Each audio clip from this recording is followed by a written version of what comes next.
I have the pleasure and the honor to introduce the next two speakers of this session to you. And first speaker is Professor Konrad Schmid from Zurich in Switzerland. Konrad made his PhD and his, what we call in German, the Habilitation, the second book, in Zurich. And he is now there, it was in Heidelberg, and then meanwhile, and now is in Zurich, professor for Hebrew Bible and Ancient Judaism at the university. He is what the Americans would call a big name, so I actually don't have to introduce him to you. But I would say a few words, just a few words. He published a lot and is interested in Pentateuch, in the Pentateuchal discussion and scholarship and discussion there, and also in the theology of the Hebrew Bible or Old Testament, as we Christians used to say. Yeah, maybe I may share that we both have the same teacher, actually, Odil Hannes Steck in Zurich. I made my PhD and my habilitation also in Zurich with Odil Hannes Steck, and he actually worked with a model of the division between theocracy and eschatology by Otto Plöger, and taught us this also. But I mean, scholarship now went on, and I'm actually very much looking forward and wondering what you do now with this scheme he taught us. So, the floor is yours. We are looking forward.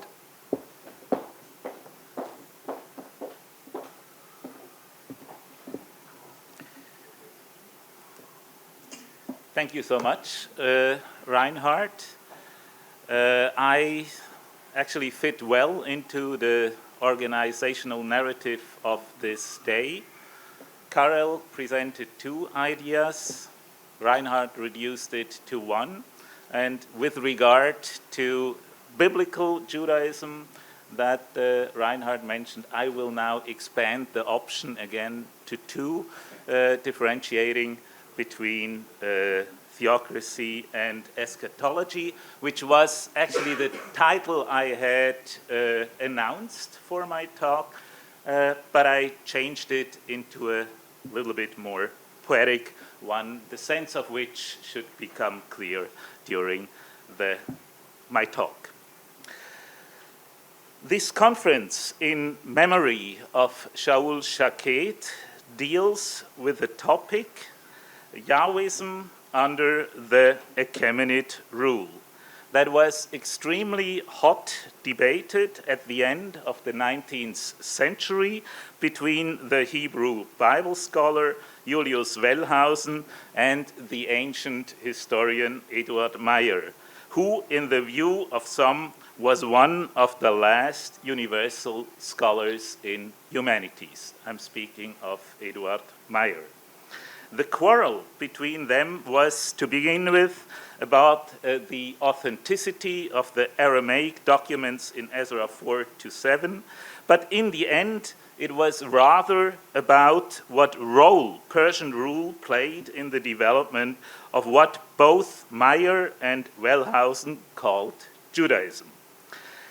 Meyer stated that the genesis of Judaism can only be understood as a product of the Persian Empire, whereas Wellhausen found this statement to be opaque, and he was not willing to accept too much Persian influence in the formation of post-exilic Judaism. Everything we need to know about this process we know from the Bible, and this suffices for reconstructing the Persian influence on Judaism. This was Wellhausen's opinion. Some 25 years ago, Reinhard Kratz aptly described this controversy in which Meyer felt deeply insulted by Wellhausen. In the end, it was not a fruitful argument between the two of them. Their positions might even have been closer one to another than the heated and hateful debate would suggest. One shortcoming that both Meyer and Wellhausen suffered from, however, was their lack of sociological differentiation. Although not much older than Emil Durkheim and Max Weber, they did not yet embark on the project of sociological differentiation. Of course, Meyer and Wellhausen were both aware of groups in Second Temple Judaism like the Pharisees, the Sadducees, the Essenes, and the Zealots, because the sources identify these groups directly. But in the preceding period, there are no clear sociological distinctions discernible in their writing. History is mainly politically determined by national and international actors, but less so sociologically by groups and societal interactions, according to Wellhausen and Meyer.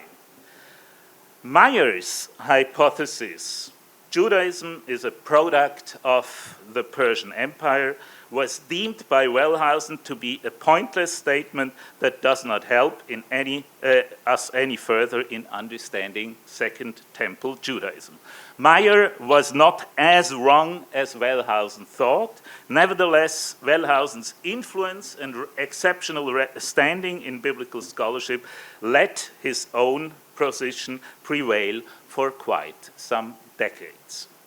In my own presentation, I would like to leave behind the Wellhausen-Meyer paradigm that tried to assess the influence of the Persian Empire on the formation of Judaism. Rather, I'd like to ask, in an era past Durkheim and Weber, about the interactions within Second Temple Judaism, and I'll have to limit myself to positions that found entry into the Hebrew Bible, knowing, of course, that there are many others within and outside of the Bible. One of the pioneers, Reinhard Kratz mentioned him already, in that regard of these interactions was Otto Plöger, a professor of Hebrew Bible at the University of Bonn. In 1959, he published a monograph entitled Theocracy and Eschatology that by now is no longer very well known. Nevertheless, in the first decade after its publication, the book, or we should rather say the booklet, it's only 142 pages long, was quite successful. It saw 3 editions in German, and it was even translated into English. The English translation by S. Rudman was available for $4.95, which sounds like a cheap bargain and should have helped spreading the booklet widely, but according to an inflation calculator, $4.95 is about $42.13. So this didn't help a lot. In his book, Plöger reconstructs a basic bifurcation in the political and theological thinking of Persian period Judaism. Jewish literature of that era, according to him, covers a spectrum between theocratic positions that approve of the Achaemenid Empire and interpret it as a legitimate expression of God's rule and as something like the end of history, represented in texts, for example, like P and Chronicles, and eschatological positions that instead argue for the contrary, that history has not yet come to an end, and rather Israel has to strive for national sovereignty, a Davidic kingdom, and the return of the diaspora, represented in various Deuteronomistic and prophetic texts from the Second Temple period. Just in brackets, the theocratic position is actually well known from Wellhausen's Prolegomena, since for him that was the dominant ideology in the post-exilic period. Of course, Plöger terminology of theocratic and eschatological is unfortunate because it is far too general and it has very strong doctrinal overtones, as he even himself admits in the very first sentence of his booklet. Why he still kept this terminology will remain his own secret. Plöger's main distinction was taken up by Odile Hannes Steck, already mentioned as well. Steck directly referenced Plöger, but he also highlighted the need to further differentiate the two main strands that Plöger had identified as theocratic and eschatological. Steck and Plöger and different texts use different texts to discuss what they called theocracy and eschatology. For the former, Plöger used mainly P and Steck mainly Chronicles. For the later, Plöger mainly Isaiah 24 to 27, Zechariah 12 to 14, and Joel, and Steck late Deuteronomistic texts like Nehemiah 9. A similar distinction along the line of Plöger was introduced into the discussion in 1973 by Paul Hansen's Dawn of Apocalyptic. He differentiates between the two camps of hierocratic priests on the one hand and visionary prophets on the other hand in the Second Temple period. Paul Hansen draws particularly on Karl Mannheim's basic distinction between ideologians and utopians. In order to describe these two groups, it's not difficult to imagine who is who. Hansen also quotes Plöger's book, but only in passing. So far, regarding Plöger's distinction, its genesis and its early reception in the work of Steck and Hansen. But now the question arises, is Plöger's distinction also true? Well, as usually, the scholarly balanced answer to questions as such is, it depends. It depends on how distinct one perceives the two camps to be and how much fluidity within them and intersection between them one allows. In my view, Plöger's basic proposal, as simple as it is, at least in its basic outline, is plausible, and it unlocks the intellectual background of many Persian period texts in the Hebrew Bible, and it is also able to explain certain later redactional historical developments of these texts. If we, despite all criticism, accept Plöger's basic distinction in terms of a spectrum, I think it's helpful to ask how can we update, refine and modify his approach in order to take advantage of the progresses Hebrew Bible studies has made in the past few decades. In order to do so, I'll discuss two positions in the Pentateuch that probably belong to the Persian period. The first one is P, in Plöger's term, a theocratic text. The second one is Deuteronomy 30, an eschatological text. Due to the Mosaic fiction of the Pentateuch, the Achaemenid Empire is, of course, not explicitly mentioned, but it is present overall as the historical background of the authors of P and Deuteronomy 30. For both texts, I will ask how they interact with other positions on Plöger's spectrum. Finally, I'll discuss the integration of P and D in the Pentateuch and its significance for the theocratic and or eschatological quality of the Pentateuch. To be sure, the composition of the Pentateuch is a redactional process that also still seems to belong, at least in its basic contours and decisions, to the Persian period.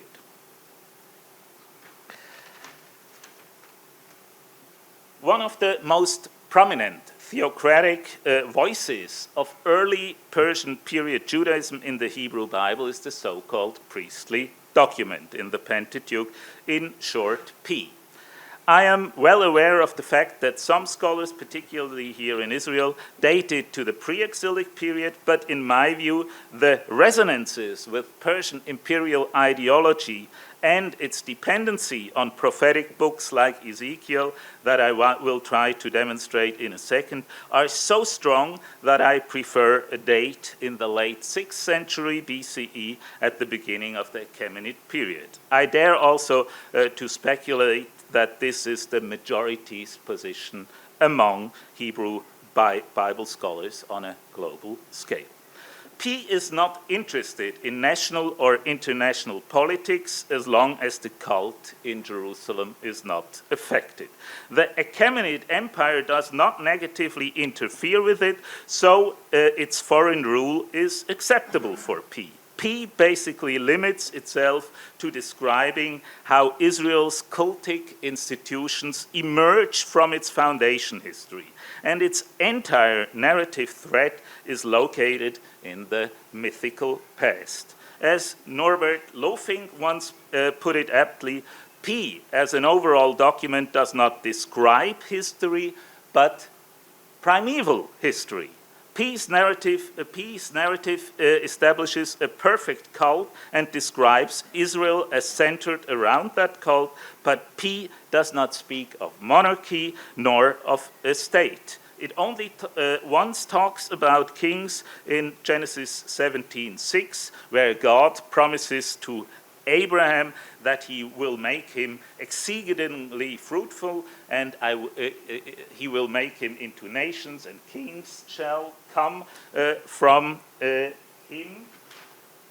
This statement is difficult to interpret within the ideological concept and context of P. It might be an explanation why the political system of the ancient world was organized in monarchies. It might even pertain to the Davidic dynasty, which for P is already in the past, while for Israel's present, no king is needed. Just the temple, the sacrificial cult, its personnel, and the chosen people. Of course, the institution of a Persian great king is a given for the time when P was written, but for P's theocratic vision, a foreign political leading structure is not a problem, as long as the functioning of the temple cult is guaranteed, particularly if that guarantee comes from that foreign king.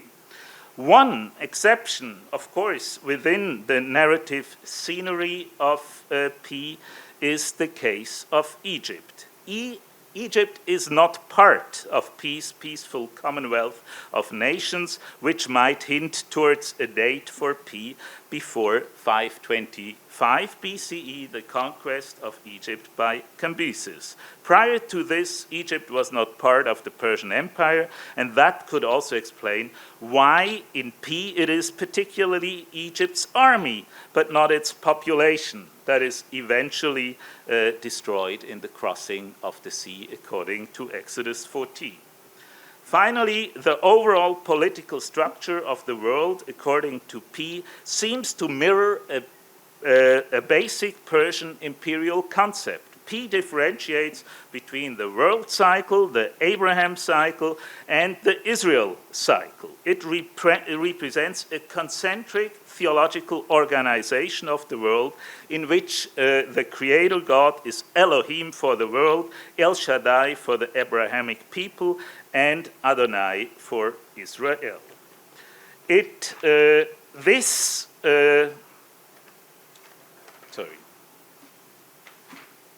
This conception is quite close to the Persians' own view of center and periphery within their empire, as described by Herodotus. They honor most of all those who live nearest them, next those who are next nearest, and so going ever onwards, they assign honor by this rule. Those who dwell farthest off, they hold least honorable of them, of all, for they think that they are themselves in all regards by far the best of all men, that the rest have only a proportionate claim to merit, until those who live farthest away have least merit of all. One can even not necessarily as a direct influence, but as a parallel phenomenon, adduce P's programmatic and specific use of Elohim without an article in the sense of a proper noun in order to speak of the one and only God with a capital G that mirrors the absolute use of basileus in Herodotus' histories, also without an article in order to designate the one and only Persian great king. P is thus theocratic in nature, but does P show any kind of interaction with diverging positions? In particular, with proponents of the eschatological strand in contemporary Persian period? Yes, indeed, in my view, the most prominent element in this regard can be found in the priestly flood account in Genesis 6-9. There we have this harsh statement of the end that has come. This is not a formulation invented by P, but it is a quote from the book of Amos, from a prophecy of judgment, as had been noted early on by Rudolf Schmid. P probably also takes up the version of Ezekiel 7, which is very similar. Manifestly, P thus takes up the message of earlier prophecies of doom, but refracts them historically. Yes, there had been a decree, a divine decree about an end of the world, but it is in the past, not in the future. P thus relegates God's comprehensive will of judgment back to the mythic past. This has happened already. For the present and the future, the promises of Genesis 9 are the binding expression of God's eternal will. He guarantees the world eternal continuance and the sparing of catastrophes such as the flood, which took place once and for all in the past. In Genesis 9, God places the relaxed war bow in the clouds and guarantees the creation's permanent existence. God renounces here thus all violence after he exercised prehistorically in the previously narrated flood, once for all violence against kol basar, all flesh. Both P's theocratic stance and its criticism of the prophetic tradition can be discerned in this relocation of the cosmic catastrophe from the end to the very beginning of the world history. But what was P's legitimation to do that? I would not shy away from saying that P is making this argument based on scientific grounds in ancient terms. The primeval flood is something which could be reliably found in the scholarly Mesopotamian traditions about the past, most prominently in the interlinked flood traditions in Atrahasis and in Gilgamesh. Why should God plan a second cosmic catastrophe after he dealt with the first one in a way that excluded such a possibility in a very decisive way? A pro-Persian and strictly theocratic text like P thus was not simply stating its position, but it was also interacting with conflicting traditions, for example, the earlier prophecy of doom found in Amos and Ezekiel. Let us now turn to the other side of the spectrum. Within the Pentateuch, it is predominantly the later expressions of the D strand that has to be mentioned here. The literary kernel of Deuteronomy probably belongs to the late Neo-Assyrian period, or, as some prefer, to the early Babylonian period. For our purpose, this dating is, however, irrelevant. I will focus on the post-Deuteronomistic and post-priestly framework of Deuteronomy. In Deuteronomy 4 and 30, that on the one hand clearly belongs to the Persian period, and on the other hand, in Plöger's terms exhibit an eschatological stance. For time's sake, I will just discuss Deuteronomy 30. Why is this a Persian period text? First of all, Deuteronomy 30 is one of the very few textual windows in the Pentateuch that provide a look far away from Deuteronomy's imagined scenery in the Moabite desert immediately before Israel's conquest of the land into the future of the author's present. Deuteronomy 30 states that all the blessings and all the curses will happen to Israel and that Israel will be exiled among the nations. But Deuteronomy 30 does not only envision the exile, it also speaks of the return from exile and restoration. This outlook toward the restoration period makes it very likely that Deuteronomy 30 was actually written in that very time. It belongs to the Achaemenid period.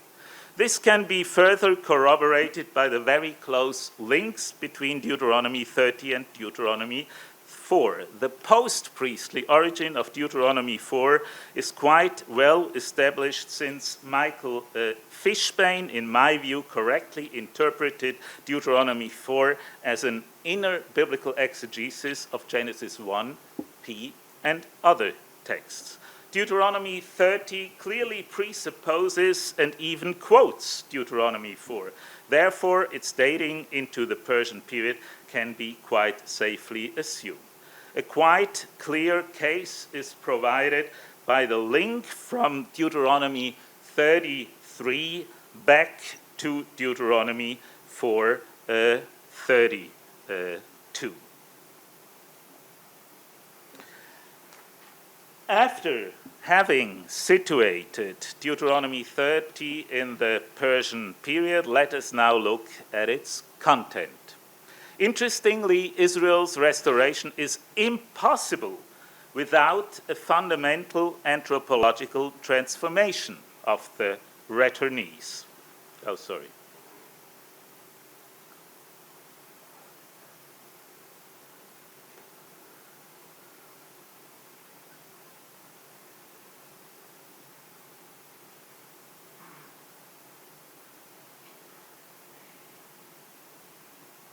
Yeah, there is a, let me quickly see. Here it is. After having situated Deuteronomy 30 in the Persian period, let us now look at its content. Interestingly, Israel's restoration is impossible without the fundamental anthropological transformation of the returnee. Adonai, your God, will circumcise your heart. Keeping God's commandments thus is only possible for a renewed Israel with a circumcised heart, a motive that is taken up from prophecy. The writers of this passage in the Persian period apparently were of the opinion that Israel's current condition is a deficient one and needs to be changed by divine intervention. How important this aspect is can be further deduced from the overall concentric structure of Deuteronomy 30, 1 to 10. The circumcision of the heart is at the very heart of that composition. But also the international situation, at least regarding Babylon, is evaluated negatively by Deuteronomy 30. God, Adonai your God, will put all these curses on your enemies. Israel's heart has to be changed and its enemies have to be punished. Of course, one might think first of the Babylonians as these enemies, but probably all empires ruling over Israel and Judah are in view here, including the Persians, the empire active at the time when Deuteronomy 30 was written. And only after that, God will provide all his blessings upon Israel. It is noteworthy how unpolitical this outlook is. It is concentrated on the very elementary aspects of rural life, but it does not touch upon further social or political aspects of the restoration. It is interesting that Deuteronomy 30, in a certain sense, is also a theocratic text, but it postpones the theocracy from the present to the future. There will be no special need for a Davidic king. There may be one, as the king's law in Deuteronomy 17 has it, but he is of minor importance and he has to stick to the law.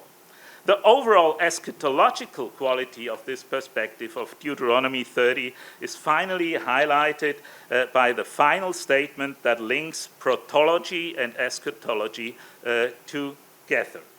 The goal of God's history with his people at its end is identical to its origins. If we look back on Deuteronomy 30 and compare this text with P, then it is fairly obvious that these texts represent two very different intellectual attitudes towards the Achaemenid Empire. If Deuteronomy 30 is a text from the Persian period, then it evaluates its own present negatively overall. Israel anthropologically lacks the capacity to follow the law. Obeying the law is the prerequisite to attaining the divine blessing over everyday life. The Babylonian Empire is to be cursed. The Persian Empire could be as well if it acts in a hostile way towards Israel. And only in a divinely organized new future will good life be possible and guaranteed. The present is deficient. Only the future will be bright and positive. It is probably not too far-fetched to assume that Deuteronomy 30, at least in certain parts, is polemicizing against P. Why? Firstly, human beings, according to P, are created perfectly in the image of God. According to Deuteronomy 30, this is not true. Humans still must await their divine recreation in order to comply with God's will, circumcision of the heart. Secondly, P holds a very peaceful worldview, while Deuteronomy 30 claims that all the enemies of Israel will be punished by God. Thirdly, P is a diaspora-friendly text. Nothing indicates that living abroad would not be a possible solution for P. Even the sanctuary, the tent of meeting, was founded abroad in the sand of the desert of Sinai. Conversely, Deuteronomy 30 only sees a possible and prosperous future for Israel in the land of its ancestors. And in order to get back to its land, God himself will become active again. The Achaemenid period, according to Deuteronomy 30, does not signify the end of history. This would be peace position, but it is a time of decisive divine creational activity.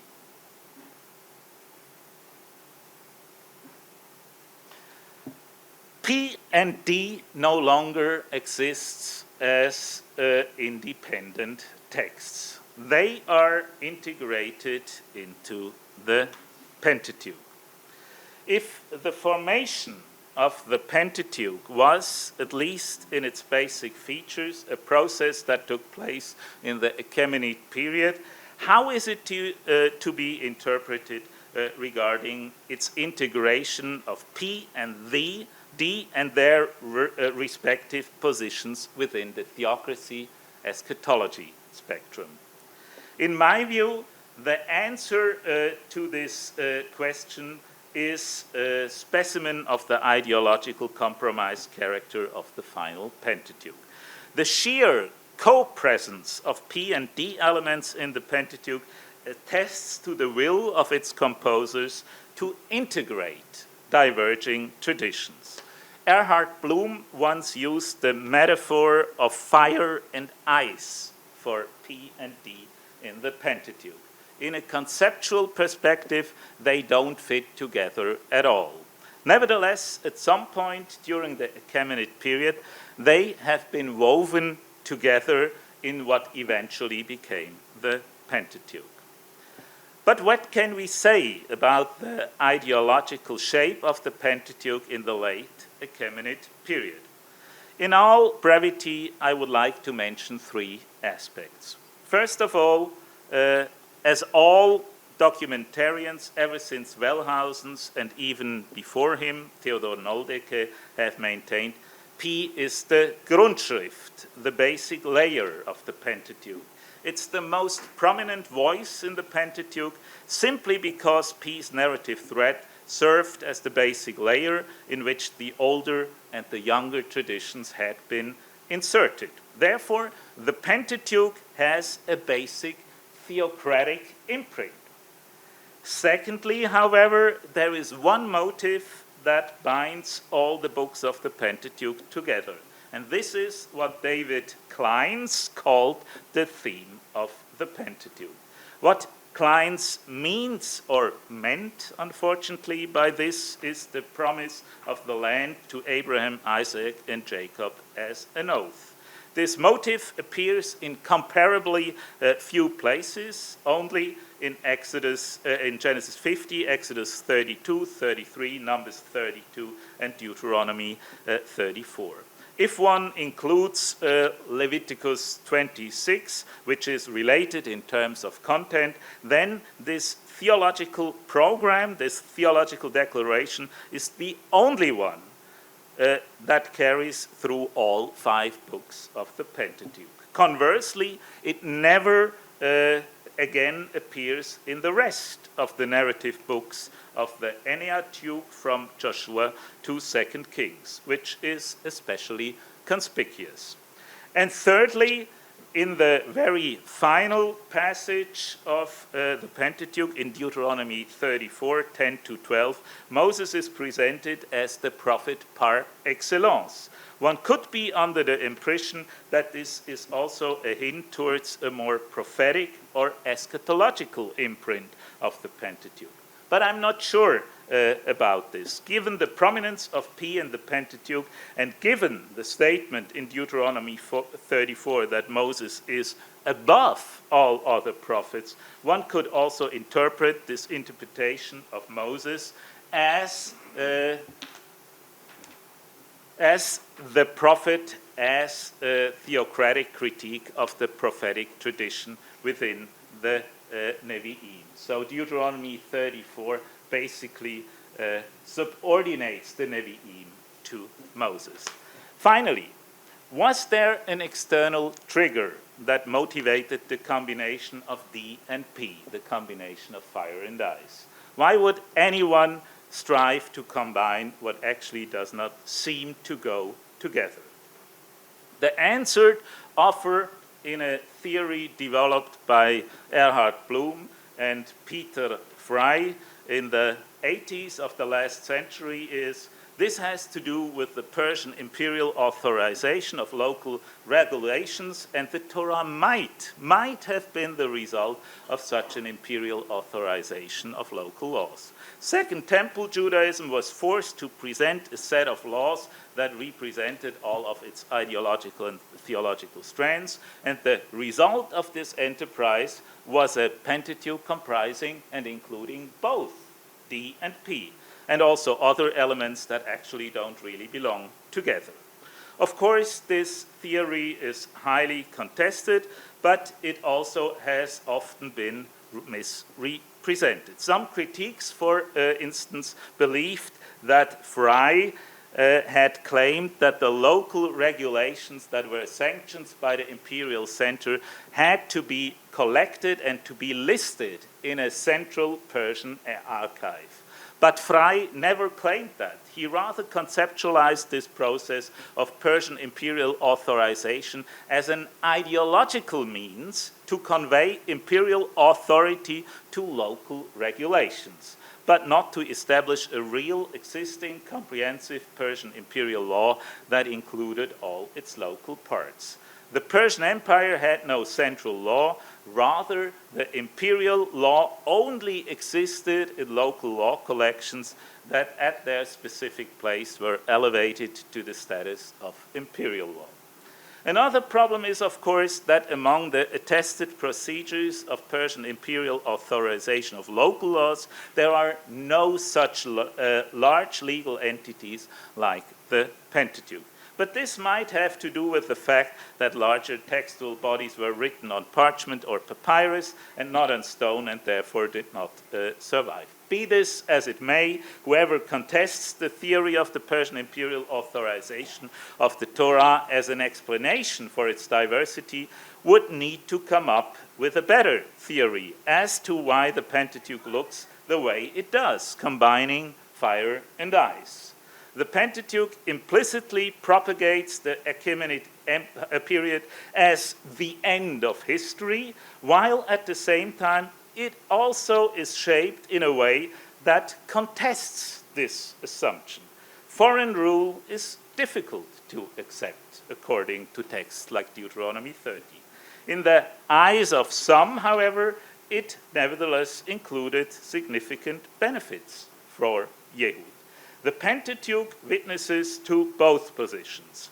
The Persian period is the end of history, but at the same time, history may also have other ends. Many thanks.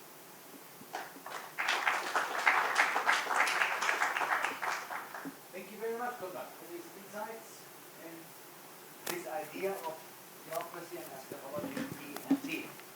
Karl, want to go on the first question? Well, it's always such a pleasure to listen to you, Konrad. And thank you. Yeah, no, it's true. But so this all would have been products of the Achaemenid period. B is a product of the Achaemenid period. D is a product of the Achaemenid period. And the Pentateuch is a product of the Achaemenid period. Right? Yeah, if I may qualify just regarding D. D somehow has its literary and historical origins in the 7th century, but D is a longer tradition. I know you are assigning more editions to the 6th century, but I think even you have a D edition that somehow dates into the early Achaemenid period. I think Deuteronomy 30, and I really just focused on this chapter, but there might also be other chapters, like, for example, Deuteronomy 4, that really belong to the Achaemenid period. So yes, P, later strands in D, and also the Pentateuch. For some reasons, I got mixed up with the slides. Why is the Pentateuch basically a pre-Hellenistic entity? So there are basically three arguments. First, the translation of the Septuagint that dates to, say, about 250 BCE, so the Pentateuch must be older. Secondly, Chronicles, Ezra, Nehemiah, they have this emphatic use of Torah in the singular, which also hints at somehow a basic completion of the Torah in the Persian period. And finally, I think this is an ideological argument and therefore not really waterproof, but nevertheless, in the Torah, heaven and earth are being made forever. So they exist forever. And in the prophetic traditions, they also can rot away. They can somehow be rolled up like a scroll. And this might be a reflection of Alexander's campaign and the downfall of the Persian Empire, which represented in the eyes of some the end of history. So I think, therefore, because in the Pentateuch we have no notion of somehow that heaven and earth could not exist forever. So I think it's basically an Achaemenid text corpus, which of course somehow eventually also got some minor expansions in the Hellenistic period. Well, I think many of us, having been in this room this morning and listening to the description, archaeological descriptions of Judah in that period, Jerusalem, having listened to Reinhard Kratz, are wondering, how do you combine this? Yeah. This is something that I am able to repeat because I discussed with Israel Finkelstein in Denver at the SBL, and you recall the slide, Persian period, it was an empty slide. No scribal culture, Yes. so he is very, very hesitant to assign any scribal activity, particularly such important processes like the formation of the Pentateuch, to the Persian period.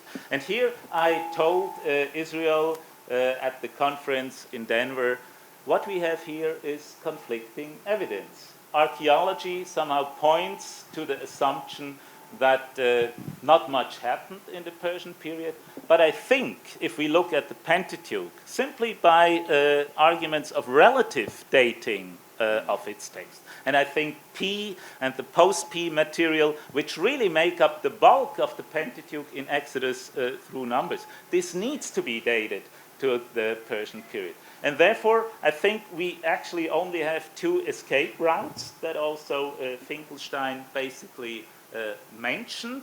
And the two routes are, on the one hand, you could go with Oded Lipschitz and say, if you have the fire in your soul and a laptop, then you can produce this text also under modest circumstances. Or we have to look, which is not so far-fetched for P particularly, but maybe also for texts like Deuteronomy 30. You have to look into the diaspora. And I think, as far as I know, the work of Reinhard Kratz, and I know it well, I think the persons who were born when we for the first time met are now 38 years old. So this is, you also allot quite a decent amount of material to the Persian period in the Pentateuch. So I think we, from the perspective of a biblical scholar, you simply have to find a solution. You cannot somehow just date it to other periods. It's not possible.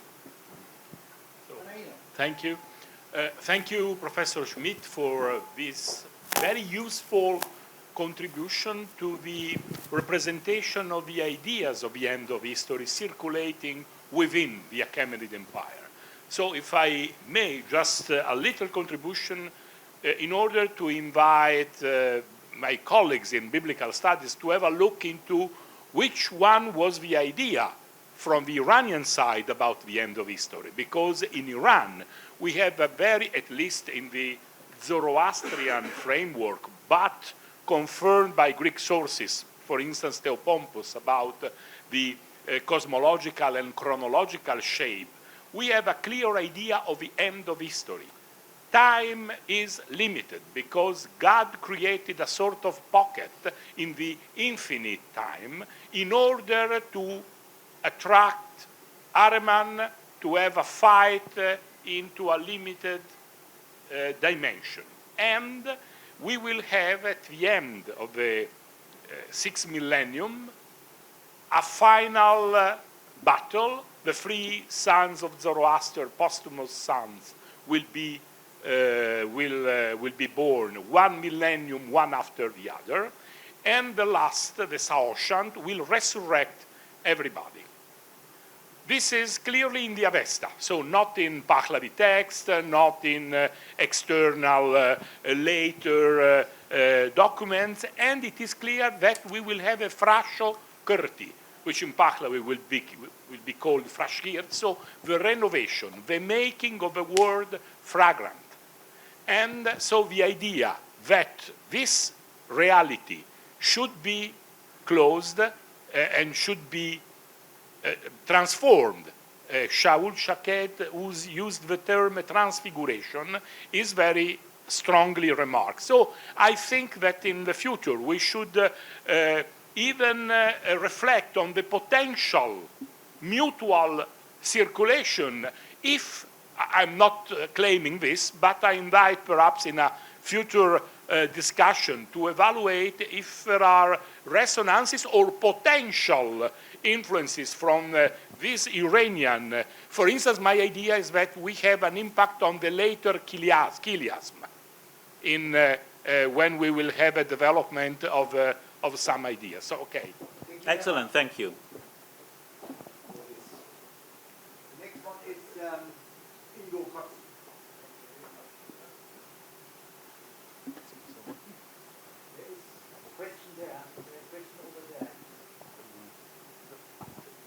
Thank you also. No, yeah. Thank you very much for this thought-provoking lecture. I'm really a fan of the Persian Reichsorganisation, but I have little bit problems to connect the composition of the Torah with it. All what we know from other places of this Reichsorganisation are on legal material, cultic regulations, you know, this in Xanthos, probably Elephantine, maybe even the Codex Hermopolis West, which comes also from the Achaemenid time. But this is not including such things wie Deuteronomy 30 or all these narratives. So there is no need to have a rights authorization for such things. So this wouldn't fit into the concept of rights authorization.